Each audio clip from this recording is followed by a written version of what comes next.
नमस्कार बंधुगण, आपण मानकु आम एई एमएनटेक ओडिया चैनल को स्वागत। खूब शीघ्र भत्ता मिलिबा को जाउछि समस्तंकु 3000 टंका लेखाएं।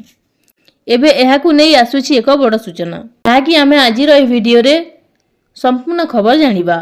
तेणु वीडियो को स्किप न करी आरंभरु शेष पर्यंत देख।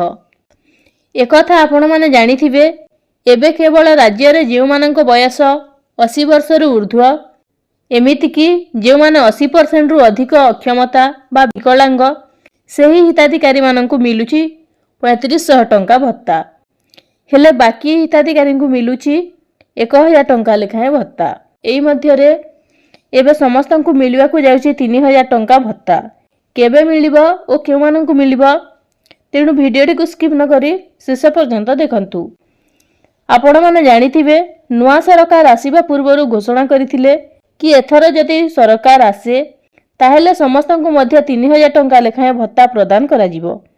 किंतु सरकार एहाकु करि नाहंती, जहाकि किछि दिन पूर्वरु जे मानक बयस 80 वर्ष रु ऊर्ध्व सेही हिताधिकारी को 3500 टंका भत्ता प्रदान करा जाउची। ता छडा 80% रु अधिक अक्षमता बा विकलांग को 3500 टंका भत्ता दिया जाउची। किंतु बाकी थिबा सर्वनिम्न भत्ता जो हिताधिकारी माने पूर्वरु 700 पाउथिले सेमानंकु एबे 1000 टंका भत्ता प्रदान करुचंती सरकार। किंतु मिलुथिबा सूचना अनुसार सेटा विधवा भत्ता हेउ किंबा विकलांग भत्ता हेउ कि मधुबाबू पेंशन योजना हेउ किंबा ओल्ड एज पेंशन योजना हेउ, ए समस्त भत्ताधारी को एबे सर्वनिम्न 3000 टंका भत्ता हेबो बोली सूचना रहिछि। तेबे ए नै मध्य खूब शीघ्र विधिबद्ध भावे घोषणा आसीबाकू जाउछि, जहाकि एबे जे माने 1000 टंका भत्ता पाउछंती सेमानंकु मध्य खूब शीघ्र मिलिबाकू जाउछि 3000 टंका भत्ता।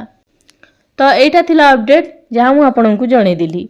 तो एही परी अनेक गुडी इन्फॉर्मेटिव वीडियो देखिबा पई आम चैनल को सब्सक्राइब करंतु। धन्यवाद।